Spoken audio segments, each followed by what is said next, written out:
In the heart of a small African village called Bugbla, where the air always smelled of mango leaves and the earth was red like fire clay, there lived a girl named Zina. Zina was not like the others. She had skin as smooth as calabash wood, eyes like morning dew, and a voice as soft as the river's whisper. But it wasn't her beauty that made people stop and stare, it was her spirit. She greeted even strangers with kindness, helped the old carry water, and sat beside crying children until their tears dried. She was raised by her grandmother, Noyeli, a wise, grey-haired woman who was once the village's herbalist before age slowed her legs. Zina's parents had died when she was just a baby, taken by a sickness that swept through the land many years ago. Since then, Noyeli had been her only family. Zina, she would say each night, as they sat outside under the stars, you are a girl of rain and gold. Soft enough to comfort, strong enough to shine. Don't ever let the world take that from you. Zina would smile, holding her grandmother's wrinkled hand. I won't, no. I promise. As the years passed, Zina grew into a graceful young woman. Boys in the village would steal glances at her when she walked by, carrying yams or cassava from the market. But Zina was never distracted. Her heart had quietly chosen one person long ago, Tando. Tando was the son of a palm tapper, known for his strong arms and quiet soul. He didn't speak much, but when he did, it was with thought and respect. He had grown up with Zina, helping her chase chickens or carry water during the dry season.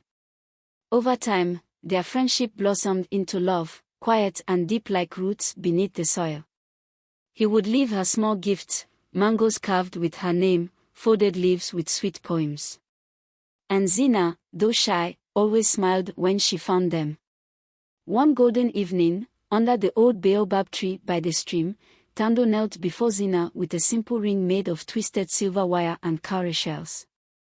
Zina, he said, his voice trembling, I want to build a life with you. I may not have riches, but I have a strong back, clean hands, and a heart that is only yours. Will you marry me? Zina's heart danced in her chest. She knelt beside him, tears in her eyes. Yes, Tando. I would choose you 1,000 times. News of their engagement spread fast. Women clapped their hands in joy, elders nodded in approval, and young girls looked at Zina with stars in their eyes. It was to be a wedding of love, not arranged, not bought, but chosen. Preparations began. The village buzzed with excitement. Cloth was dyed, goats were promised, and songs were practiced. But while joy was in the air, something else stirred quietly in the shadows. One night, just 2 weeks before the wedding, Noyeli began to cough. At first, it was light, dry. But within days, it grew worse. Her breath came in short gasps, and her body burned with fever.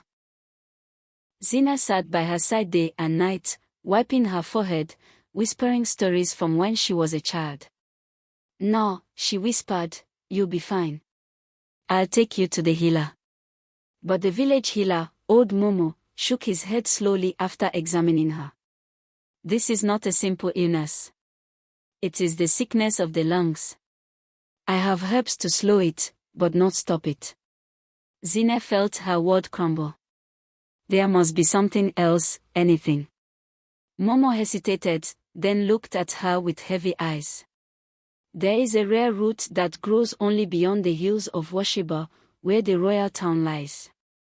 The people there have medicine, even doctors. But it costs. And traveling there takes time. How much? Zina asked, her voice desperate. 10 gold rings, he said. Or the favor of someone powerful enough to help. 10 gold rings. Zina had never even seen one. She looked at her grandmother, who now lay coughing blood into a cloth. Time was slipping through her fingers like sand. I will go, she said. I will find help. That night, she climbed the hill behind the village, the same place she and Tando used to sit and talk about dreams. She looked up at the stars and prayed, "Ancestors, guide me. I must save her." As she sat in silence, a figure approached from the dark. A messenger boy, no older than 10, carrying a letter sealed in black wax. "For you," he said. "From Chief Wurub." Zina's blood turned cold. She knew that name. Wurub was the chief of the trading town 2 valleys away. He was rich, powerful, and feared. It was said he had 100 wives and more cattle than he could count. And years ago, he had once asked for Zina's hand, but she refused, kindly but firmly. She had loved Tando, even back then. Zina took the letter and read the words slowly. "Sweet Zina, I have heard of your grandmother's illness. I am sorry. I can help. I have the medicine she needs. I will even send my best healer. But everything has a price. Come to me, spend one night, and the medicine is yours. Choose wisely." Her time is short. Her hands shook. Her heart pounded. The choice lay before her like a knife with 2 blades. One path could save her grandmother but wound her soul. The other owed her dignity, but risked losing the only family she had left. Zina sat on that hill until the stars faded and the sun began to rise. The next day, she walked through the village as if in a dream. Tando met her on the road, his smile wide and full of love. "My Zina," he said, wrapping his arms around her. "Just a few more days, and we'll be one." She smiled weakly, nodding. But inside her chest, her heart was breaking. That night, after everyone in the village had gone to sleep, Zina lay awake beside her grandmother, listening to the soft whizzing of each breath. Noyeli's body was hot like burning coal, and her skin had grown pale and dry. Zina dipped a cloth into cool water and gently dabbed her grandmother's face. As she walked, her eyes drifted to the small folded letter resting on the table. Chief Wurub. His name felt like a bitter leaf on her tongue. He was powerful, yes. He had helped many before, offering food during famine and buying crops at double price. But he was also known for something else. He always demanded something in return. Sometimes it was land, sometimes it was labor. And sometimes, it was women. Zina had rejected him once, years ago, when he first came to Bogbla and laid his eyes on her. She was just 16 then, but even at that young age, she knew what his gaze meant. She had politely declined his proposal, and the village elders supported her decision, hiding it behind culture and timing. But now, Wurub had found his chance. He had waited for the right moment, weakness, desperation, and now he had her exactly where he wanted. Her heart beat heavy in her chest. She had to choose quickly. Noyeli was slipping away. The next day, Zina prepared a small bag and told her neighbors that she was going to find medicine for her grandmother. Nobody questioned her. They trusted her. They loved her. Only Tando noticed something strange. "You didn't tell me you were leaving," he said, his brow furrowed with worry. Zina gave a weak smile. "I didn't want you to worry. I'll be back by sunset." "Let me come with you," he offered. "No," she said quickly. "It's better I go alone. It's something I must do for Noyeli." Tando looked into her eyes, searching, but said nothing more. He only kissed her forehead. "Come back to me." "I will," she whispered. Zina traveled for hours, walking the long dirt road to Wurub's town. The sky was grey, and the wind whispered in her ears like old spirits warning her to turn back. By the time she reached the gates of Wurub's town, night was falling. 2 guards stood tall with spears, but when she gave her name, they stepped aside without a word. The chief had been waiting inside the grand palace. Zina was led through halls lined with golden masks and carved statues. The smell of burning incense filled the air, thick and dizzying. She was brought to a wide room lit by oil lamps. At the center, sitting on a throne carved from ebony wood and decorated with lion teeth, sat Chief Wurup. He was older now, perhaps in his 50s, but still strong, with broad shoulders and piercing eyes. His robe shimmered with gold thread, and rings covered nearly every finger.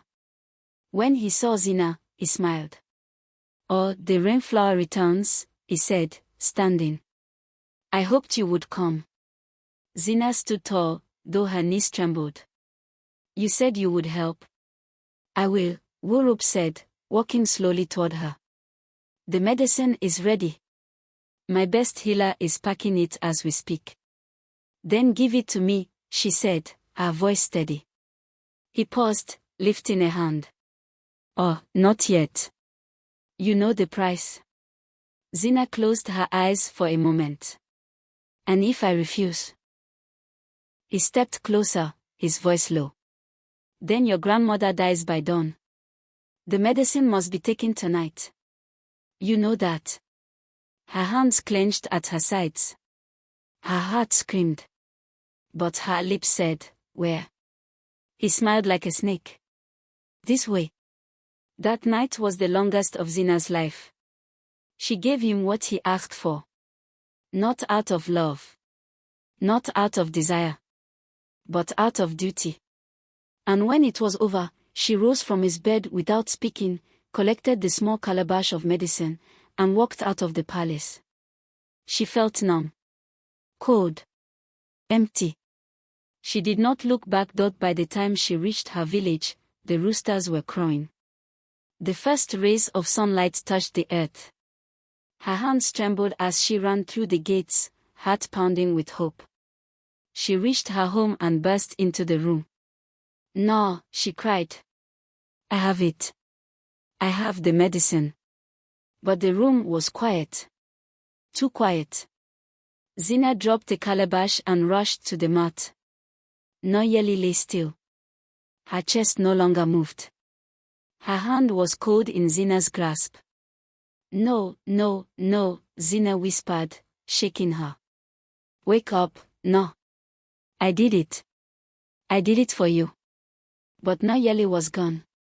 And the medicine was too late. Zina sat there for hours, cradling her grandmother's body, sobbing into the silence. By the time the neighbors arrived, she could no longer speak. They wept too, mourning the woman who had once cured their wounds and told their stories. But no one knew the weight Zina carried in her heart. No one knew the price she had paid. Except one dot that night, as Tando came to comfort her, he noticed something had changed in Zina. Her eyes were dim, her smile forced. He tried to ask, but she only shook her head. "I'm tired, Tando. Just tired." He kissed her forehead again, not knowing that the woman he loved had been broken in silence. The days after Noyeli's death passed like a slow storm. Heavy, grey, endless. Zina moved through the village like a shadow, helping with the funeral, thanking those who came to pay their respects, but speaking little. Her eyes no longer sparkled, and her once bright laughter had vanished like morning mist. The villagers believed she was mourning deeply, and she was, but there was more to it. A secret that pressed against her chest like a stone. Only she knew the truth. Only she knew the cause. On the third day after the burial, Zina returned to the baobab tree, the same place where Tando had once asked her to be his wife. She sat beneath its thick roots, staring into the distance. The calabash that once carried the medicine now lay at her feet, empty. She picked it up, turned it over in her hands, and whispered, "You were supposed to save her." She felt anger rise in her, not just at Wurup, not just at fate, but at herself.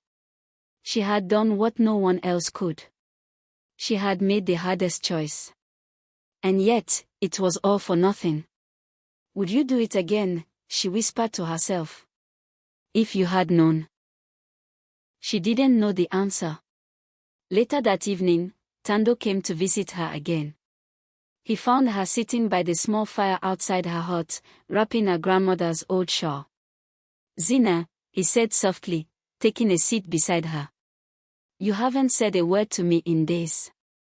She looked at him, her heart aching. What would you like me to say, Tando? That I'm fine. I'm not. I know, he replied gently. But we promised each other we would carry pain together. Zina's lips trembled. I need to tell you something, she said. But I don't know if you still want to marry me after. Tando looked confused. Zina, nothing can change how I feel. But her eyes told him otherwise. After No fell sick, I tried everything, she said slowly. I begged Momo, I asked neighbors. No one could help. I was desperate, Tando. She was dying. What did you do? He asked quietly. Zina looked into the fire, her voice barely a whisper. Chief Wurub, he sent word. He offered the medicine. But he wanted something in return. Tando's body tensed. What did he want? He asked, though he already feared the answer. Zina did not cry. Her tears had dried long ago. My purity, she said. Just one night. And I said yes. Tando stood slowly. His face was unreadable. You slept with him? He asked, voice low. I did, she said, her voice calm, honest. To save No. But it was too late. She died anyway. The silence between them was deafening. Only the fire cracked and popped between them. Tando took a deep breath. Zina, why didn't you come to me? Why didn't you tell me before you made that decision? I did come, she said. But not with words. I hoped. I prayed you would know. But you didn't. And I couldn't watch her die without trying everything. He stepped back. You promised yourself to me, Zina. You gave that away. Zina stood up too now, pain flashing in her eyes. I didn't give it away. I traded it for love. For life. But you're not the same anymore, he said, shaking his head. You let him touch you. That's something I can't ignore. Her breath caught in her throat. So that's what I am to you? A symbol of purity. Not a woman who gave everything for the one person who raised her. Tando's fist clenched. It's not that simple. It is, Zina said firmly. I loved you. I still do. But if my worth to you was only in what I hadn't done, then maybe you never really loved me. She turned and walked away, leaving Tando standing alone beside the fire. That night, Zina returned to the baobab tree. She knelt beside it, the same place Tando had once proposed. The stars blinked above her, silent witnesses to her pain. Suddenly, a voice called from the shadows. I thought you might return here. She turned. Wurub stood at the edge of the clearing, dressed in simple robes, no guards. Zina rose quickly, her eyes filled with anger. What do you want? He stepped closer. I came to see how you were. She laughed bitterly. Now you care. I never meant to cause you more pain, he said, lowering his gaze. I only wanted you. You got what you wanted, she spat. Now go. I heard about your grandmother, he said softly. I'm sorry. Zina's voice broke. You don't get to say that. Wurub looked at her with something strange in his eyes, regret, perhaps. What I did. I thought I was offering power. Help. But I see now I only stole your peace. Zina turned her back on him. Go. You don't belong here. I will, he said. But if ever you need anything again, truly need it, not for trade, just ask. She didn't answer. When she turned around, he was gone. In the weeks that followed, the village returned to its rhythm, but Zina was no longer a part of it. People whispered. Some pitied her. Others judged. She stayed silent. Until one day, an old traveler came through Bobla. He was a blind storyteller named Boba Onan, who spoke of faraway towns and healing herbs. When he met Zina, he smiled. "You have the heart of a lion and the eyes of a broken bird," he said. Zina bowed her head. "Come with me," he said. "Help me bring healing to other villages. You carry pain, but also power." Zina looked at Bugbler one last time. At the road. At the memories. At the love she had lost. Then she picked up her bag and followed Baba Onan into the rising sun. The weeks passed. The wedding that had once been the heart of the village's excitement was now a memory swept beneath silence. The baobab tree stood still, untouched, its branches no longer decorated with hanging cloth and prayer beads. The women who had sewn Zina's dress had unstitched the final threads. The goat that was meant to be slaughtered was sold to another family. And Tando. He worked in the fields from dawn till dusk. His hands grew rougher, his face darker with sun and sadness. He barely spoke to anyone. His friends tried to cheer him up, but nothing worked. They didn't understand. They didn't know that he wasn't just mourning the end of a wedding, he was mourning the end of a future. Zina, meanwhile, had begun her journey with Baba Onan. They traveled from one village to another, sharing stories and healing wounds, both seen and unseen.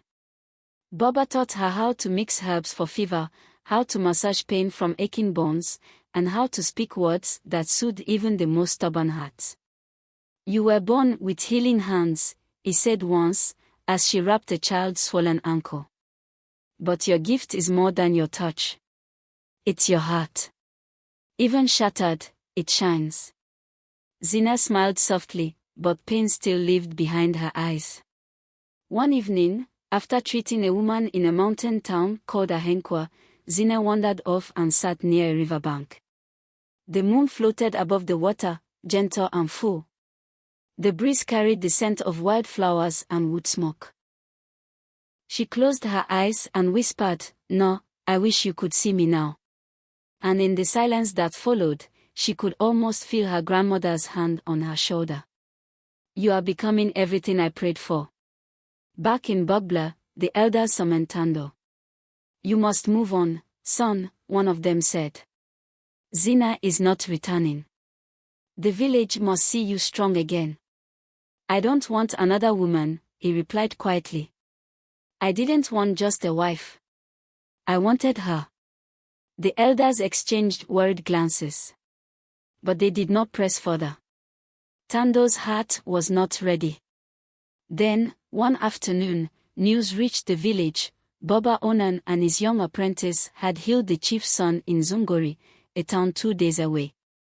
The boy had nearly died from snake bites, but the girl with the soft voice and steady hands had saved him. The villagers listened, wide-eyed, as the trader told the story. "She is a beauty," the trader said. "Her name is Zina, I think. She walks with the wisdom of the sky." Tando's breath caught. She was alive. Healing. Becoming something more than anyone had imagined. And yet, she had not returned. The very next day, Tando packed a small bag. He told no one where he was going. He only left a note for his father. "I need to understand." That night, as the moon rose over Zungori, Zina sat under a tree, braiding a little girl's hair after applying oil to her scalp. The girl's mother had given her a basket of oranges as thanks, and Zina was humming an old lullaby. Then she heard a familiar voice. "Zina." She froze. The little girl looked up. "Auntie, who is that man?" Zina turned slowly. "Tando." He looked thinner, older, but his eyes were the same, warm, searching, lost. She rose to her feet, heart pounding. "What are you doing here?" she asked, voice barely steady. "I came to find you," he said. "To hear your heart. Not the rumors. Not the whispers. Just you." She looked away, biting her lip. "Why now?" "Because I judged you," he said honestly. "I was proud. I wanted a perfect story. But life is not perfect, Zina. And I let my pride blind me to your pain. Her hands trembled. You said I was no longer pure. I was wrong, he said. I thought love meant preserving something untouched. But real love means standing beside someone through the storm. And you walked through fire. Zina's eyes filled with tears. I didn't want to lose you. But I couldn't lose her either. I know, he said. And you didn't lose me. I lost you. Because I didn't see the strength in your sacrifice. They stood there in silence, the night air thick with emotions unspoken. Zina, Tando said, stepping closer, I'm not asking for your forgiveness tonight. I'm asking for a chance. To learn who you are now. To stand with the woman you've become. Zina looked into his eyes. There was no judgment there. Only sorrow and hope. I'm not the same girl, Tando, she said softly. Good, he replied. Because I'm not the same man either. And for the first time in months, Zina smiled. But fate had other plans. The next morning, as they shared fruit beneath a tree, a rider arrived in panic. Is the healer girl here? Please, it's Chief Wurub. He's dying. Zina's heart stopped. Tando looked at her. What will you do? She stood up, calm but firm. I will go. Why? He asked. Because healing doesn't ask who deserves it. It just does what must be done. The journey back to Chief Wurub's town felt strange to Zina. It was the same road she had walked months ago, carrying only shame and desperation in her heart. But now, she walked with purpose. Not as a broken girl, but as a healer. A woman. A moonflower that had bloomed in the darkness. Tando rode beside her in silence, respectful, unsure of his place in her story now. He was there not as a protector, but as a witness. Zina did not need saving. When they reached the town, Wurub's palace was no longer filled with gold and celebration. It was quiet. The walls once covered in silk now hung with plain cloth. The guards bowed their heads when they saw Zina. Inside, the once proud chief lay weak on a mat. His skin was pale, his lips cracked. He was sweating and shivering at the same time. He looked up as Zina entered. Even in his frailty, he recognized her. Zina, he rasped. I didn't think you would come. Zina knelt beside him, her voice calm. I did not come for you. I came for what is right. He examined him quickly. The signs were clear, snake venom, likely from one of the rare forest vipers. He would die before dawn without help. She opened her bag and began preparing the antidote. Crushing roots. Mixing ash. Boiling herbs. Wurub watched her in silence, eyes full of guilt. I was cruel, he whispered. I used your pain for my gain. I don't deserve your help. Zina didn't look up. You're right. You don't. She placed a small calabash at his lips. But healing is not about what is deserved. It's about what must be done. He drank. That night, Zina stayed by his side, cooling his fever and checking his breath. By dawn, the swelling had gone down. His color began to return. When he opened his eyes fully, he whispered, Thank you. Zina stood. Thank your gods. Not me. As she turned to leave, he said, Wait. She paused. I have spent my life collecting things. Land. Wives. Wealth. But none of it filled me. That night, when I took your dignity, I thought I had won. But now I see, I lost something far greater. Zina met his gaze. What did you lose? My soul. There was a long silence. I won't ask for forgiveness, he said. But if you ever need anything, land, money, shelter, I owe you my life. Zina nodded once, then left without another word. She and Tando returned to Zongori by sunset. The villagers welcomed her like a returning queen. Mothers brought gifts of fruit and beads. Children ran beside her, chanting her name. Zina the kind. Vina the healer. Zina of the moonflower.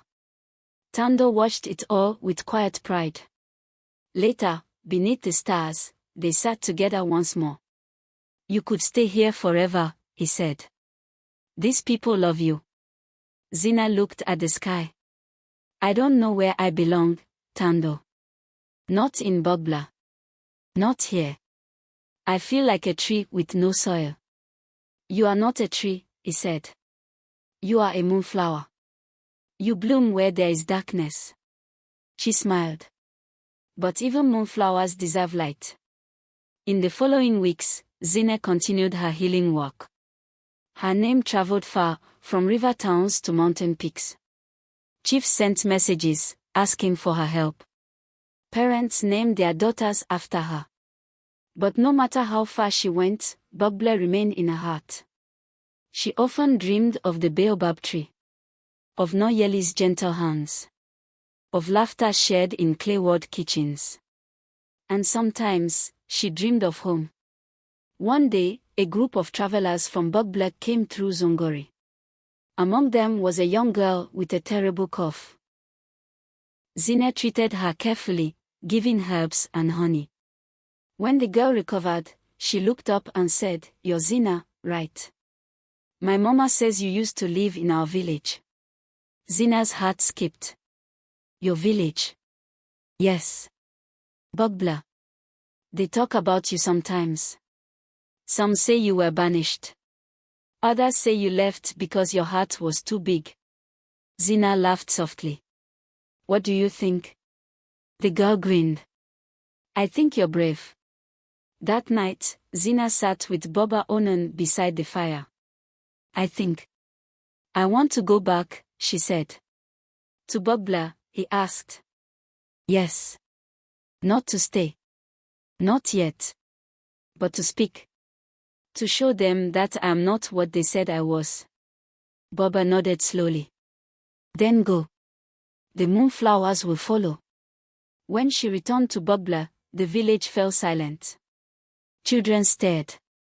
Women whispered. Elders raised their eyebrows. She walked straight to the baobab tree and stood tall. I am Zina, she said loudly. You may have forgotten me, or tried to erase me. But I have not forgotten who I am. People began to gather. Tando stood behind her, silent and strong. I made a choice, one that no one here had to make. I carry no shame for trying to save the one who raised me. Some turned away. But others nodded. Some even wept. An old woman stepped forward. You were always a good girl, Zina. I knew it in my bones. Zina bowed her head. I don't ask for your approval. Only your ears. And she walked away with her head held high. That night, as she sat beneath the baobab tree again, Tando joined her. You didn't need to come back, he said. Yes, I did, she replied. For myself. And now, he asked. Zina looked at him. Now. I'm ready. For what? For whatever comes next. The sky over Bogbla was burning orange as the sun dipped below the hills. Zina stood beside the baobab tree, a soft breeze lifting the edges of her blue wrapper. The village had not welcomed her with open arms, but neither had they chased her away. And that was enough. She had spoken her truth. Now, she could breathe again. The days that followed were quiet. Zina remained in the village for a while, helping the sick and elderly. Some people avoided her. Others watched her from a distance, unsure of how to face a woman who had once been the subject of whispers, now standing tall as a healer. But she was not here to please anyone. She was here to heal them and herself. Tando stayed close, but never too close. He understood now that love could not be rushed. It had to be grown again, like a garden long neglected. And Zina was still tending to her own soul. One evening, as they sat together in silence, Tando finally spoke. "Zina, I have something to say." She turned to him, her face calm. "I don't expect anything from you," he said. "Not your love, not your hand, not your heart. I only ask for a place in your story. Even if it's a small one." Zina looked at him, her eyes soft. "You already have a place," she said. "But this time, let it be one we build slowly. With patience. With truth." He nodded, and they watched the stars come out together, saying nothing more. But far away, Chief Wurub was changing. Since Zina had saved his life, he had become a different man. He gave away half his wealth to the poor. Freed servants he once kept under his thumb. He dismissed his guards and walked among his people with bare feet. He spoke less now and listened more. His counselors were puzzled. His wives watched him with new eyes. And one day, he gathered his belongings, wrapped himself in plain cloth, and left his palace. He traveled for days, asking for directions from strangers, carrying only one goal in his heart, to find Zina again, not as a chief, not as a man seeking reward, but as a soul seeking redemption. When he arrived at Bugbla's entrance, the guards were shocked. The elders were confused. "Why has the chief come here?" one asked. Wuruk bowed deeply before them. "I come not as a chief. I come as a man who wronged your daughter." The village murmured. Zina, hearing the commotion, stepped out of her hut and saw him, not the towering man from the palace, but someone smaller, humbled. He fell to his knees. "I have come to apologize," he said. "Not with gifts. Not with gold. Just words." Zina walked forward, calm as ever. "Speak, then." Wurub raised his head. "I took what was not mine. I used your fear against you. And though I cannot undo it, I offer you this, my kingdom, if you want it. My name, if you need it. Or nothing at all, if that is your choice." The village was silent. Zina looked at him, long and hard. She saw no lies in his eyes, only regret, and longing for peace. "I need nothing from you," she said gently. "Not your name, not your land. But I accept your apology." Wuruk bowed again. "Then may your life be blessed, Zina of the Moonflower. You are stronger than kings." And with that, he rose and walked away, leaving his past behind him. Tando, who had watched everything, came to her that evening. "Why did you forgive him?" he asked. "Because forgiveness isn't about him," she replied. "It's about me. I refuse to carry the weight of his actions any longer." "You amaze me," Tando whispered. Zina smiled. "I'm still healing. But I've learned one thing: pain and love are both rivers. If we block them, they flood. If we let them flow, they can carry us forward." In the weeks that followed, Zina received word that a group of orphan girls in a neighboring village needed a caregiver. No one wanted to take them in. Their parents had died of fever. They were alone. Ine didn't hesitate. She packed her things, hugged Boba Onen goodbye, and prepared to leave. Tando helped her load her bags onto a cart. "Will you come with me?" she asked quietly. He didn't answer right away. Then he smiled. "Only if I can help build what you're building. Not lead. Not follow. Walk beside." Zina reached for his hand. "Then let's go." As they left Bubla, people waved. Some called blessings after them. Others just watched, wondering how one woman could leave so much behind and still walk tall. But Zina didn't look back. Her heart was full. She had healed her village. She had forgiven her enemies. She had reclaimed her voice. And now, she was on her way to heal others. A moonflower rising in new soil, the sun rose over the village of Ebon, casting golden light on the clay huts and wide fields of millet. The children here woke early, not to fetch water or sweep courtyards, but to listen to stories. Every morning, before the day began, they would gather beneath a tall neem tree, where a woman sat with a soft smile and wise eyes. Her name was Zina. But the children called her more Zina, a sign of both respect and love. Zina had turned the old orphan compound into a place of warmth and learning. She had painted the cracked walls with bright patterns, taught the children songs from different regions, and even planted a garden where they grew herbs together. She fed not just their bellies, but their spirits. Tando built wooden benches, fetched firewood, and taught the older boys how to repair roofs. But most of the time, he stood quietly, watching Zina do what she was born to do. Heal. Lead. Shine. The villagers of Ebon admired her, though many still didn't know her full story. They only knew that since she arrived, laughter had returned to their homes. The sick were treated. The lonely found comfort. One elder woman, Nana Ioka, once said, she came like rain during Harmattan. You don't ask where it came from. You just thank the sky. But even as peace settled around her like a soft shore, Zina knew her journey had changed her forever. One evening, she sat by the fire with Tando. I've spent my life trying to be someone else's version of a good woman, she said, her voice low. Pure, obedient, quiet. Tando turned to her. And now? Now I'm just Zina. Not perfect. Not untouched. But real. Tando smiled. That's the woman I love. Zina looked at him, searching his face. Do you still want to marry me, even now? He took her hand. Zina, I don't want to marry a symbol. I want to marry you, the woman who walks into fire and comes out stronger. The woman who gave her body to save a life, and then gave her heart to heal a world. Tears filled her eyes. Not from sadness, but from the beauty of being seen.